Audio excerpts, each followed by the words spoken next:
Ariana Grande is the most popular singer in the world right now.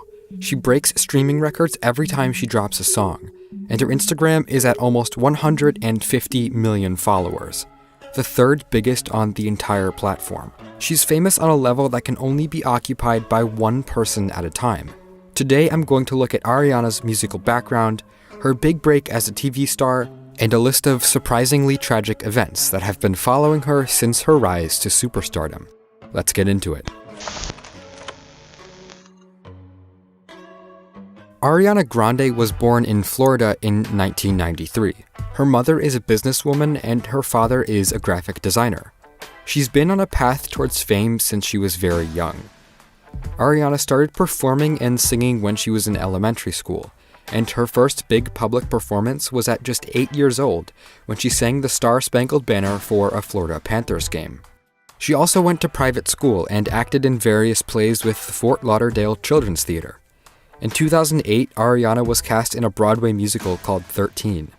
At just 15 years old, she left high school and went to New York. She was in the musical for over 100 performances. After the show closed, Ariana's career only continued to grow. She was cast as a supporting character in an upcoming Nickelodeon show called Victorious. The show would become extremely popular, and thanks to its massive audience, Ariana became a household name, alongside people like Miranda Cosgrove and Miley Cyrus. Like many of her Nickelodeon co-stars, Ariana decided to supplement her successful TV career with vocal coaching. Her first song, called Put Your Hearts Up, came out in 2011. She started working on her first album while still filming Victorious, and when the show ended in 2013, Ariana finally released her debut record. She also started filming a Victorious spin-off called Sam and Cat. And while many of her peers from Nickelodeon, like Miranda Cosgrove and Victoria Justice, would try to start their own musical careers, Ariana's music was something else. Yours Truly debuted at #1 on the Billboard 200, and it would go on to reach platinum status. In just a few short years, Ariana went from a kid with a passion for theater to an international pop music and television star. Ariana's fame only continued to grow while she was writing and recording her next record. She briefly joined Justin Bieber on his Believe tour, and she performed at the White House twice in 2014. She was becoming one of the biggest names in pop music, and as her Nickelodeon series was beginning to wind down, she was finally free to explore more adult themes in her music. Ariana's second album, My Everything, was released to critical acclaim in the pop music community. It saw her taking more chances, collaborating with a mature cast of rappers, and adopting a more confident, mature voice and personality. She presented more nuanced instrumentals as well, drawing from hip-hop, EDM, and singer-songwriter styles to create a diverse yet cohesive R&B-flavored record. My Everything debuted at #1 on the Billboard 200, her second #1 album in a row. She got features from Iggy Azalea, Childish Gambino, The Weeknd, Zedd, Big Sean, and others. Ariana's second album was her first significant departure from her roots as a teen starlet trained in the realm of theater. Ariana's third album presented yet another transformation in her image as an artist. She changed up her look, abandoning her standard cat ears for a more suggestive pair of latex bunny ears. The album explores rock and hip-hop styles, while also paying homage to house music and reggae pop. Ariana was maturing into her voice. Having always been an incredibly talented vocalist, she was finally developing the presence to fully take advantage of it. Features on Dangerous Woman include Nicki Minaj, Lil Wayne, Future, and Macy Gray. The album was noticeably more confident than anything she had made before, and while it failed to reach #1 on the Billboard 200, because Drake released Views in the same week, it sold just as well as anything she had put out previously, going platinum in the US with ease. Dangerous Woman was nominated for a Grammy, and it was supported by a worldwide tour that was intended to last for 7 months. On May 22, 2017, after Ariana's concert in Manchester, United Kingdom, an Islamic terrorist detonated a homemade bomb as people were leaving the venue. He killed 23 people and injured 140. Almost half of the people killed were under the age of 20. Out of 140 hospitalizations, 80 were children. Following the bombing, Ariana was able to raise millions of dollars with a number of musicians thanks to a benefit concert in Manchester. Despite the trauma Ariana suffered from the bombing, she made the decision to continue her tour. Her photographer later talked about how she didn't want to live in fear or give in to terrorism, and so she felt that the tour must go on. He called her brave and talked about how another artist might not have done the same in the face of danger. The tour was completed in September 2017. It earned over $71 million and sold almost 1 million tickets. Ariana had been working on her fourth album, Sweetener, for a while preceding the Dangerous Woman tour, but the events of the bombing in Manchester gave her a desire to start over on the record. Pharrell Williams produced most of the album and gave it a much more trap-inspired feel than Ariana's previous work. But Sweetener's release was huge. Ariana had just ended her 2-year relationship to Mac Miller due to his substance abuse problems, and she had started another relationship just days later with SNL comedian Pete Davidson.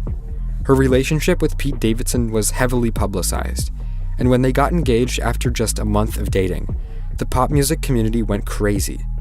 What looked to everyone else like a rebound relationship just kept getting more and more serious, as they got matching tattoos, and Ariana even teased that there would be a song called Pete Davidson on her new album. Everything seemed to be going great, but because of Ariana's breakup with Mac Miller, because of the stress and trauma of the Manchester bombing, a lot of people expected her relationship with Pete to fall apart unceremoniously. Their relationship continued to look more like a manic rebound rather than sudden true love. And when Sweetener dropped, it sold 250,000 units in its first week. The album had the biggest first streaming week for any female artist ever, with over 125 million streams. Ariana's ex, Mac Miller, was found dead of a drug overdose just 3 weeks after the release of Sweetener. Within a few weeks, she and Pete Davidson confirmed that they were breaking up and calling off their wedding plans. They covered their tattoos and awkwardly moved on. Ariana needed time to process the events of the last few years, and being with Pete didn't let her do that properly. Ariana's first song after the breakup with Pete came out just a few days after they broke up. The song, called Thank You Next, had the biggest first 24 hours of all time for a music video on YouTube. Thank You Next debuted at number 1 on the Billboard Hot 100. It currently sits at almost 500 million plays on Spotify, and it's only been out for 2 months. The song dives into Ariana's love life, discussing her exes and the lessons she learned from them individually. Her next song, 7 Rings, would debut at number 1 again. It's a self-assured, heavily trap-inspired friendship anthem praising wealth and shopping. Ariana's next album will be out on February 8th. It's going to be called Thank You Next, and so far it seems to be going in a much different direction than Sweetener, which only came out 6 months ago. Ariana presented a fairly benevolent, optimistic, and caring attitude on Sweetener. But the 3 songs we've heard so far from Thank You Next have shown a huge change in Ariana's demeanor. The new songs showcase a side of the pop star that has clearly been through a lot in the last couple of years. She needs to take care of her own needs before she can worry about anyone else. And so far, she seems to be doing a great job. Ariana has proved herself to be a resilient young woman, but at this point, it's time for her to take care of herself rather than withstand any more trouble. She tweeted on New Year's Day that she wouldn't be dating in 2019, a statement perfectly in line with the message of her smash single, Thank You Next. Ariana's road to recovery from the stressful events of the last few years will undoubtedly lead to better, more fully realized music in the future. Ariana Grande continues to exceed her expected lifespan as a celebrity. Where most of her peers from Nickelodeon released a few singles or an album and then fell into obscurity, she was able to turn her brief acting career into 2 number-1 albums, completely shedding her image as a teen actor, with her 3rd release, Dangerous Woman. Her 4th album, Sweetener, was empowered and kind.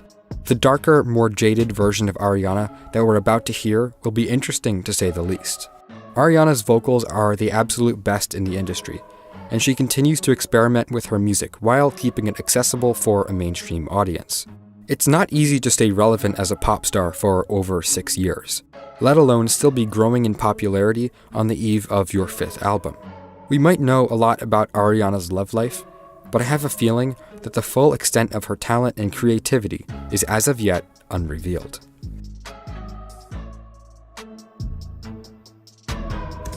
Hey everyone, I just want to give a quick thank you to Cerebral Vibes for making this video possible. If you want to see more like it, go to youtube.com/Volksgeist and subscribe. Thank you very much.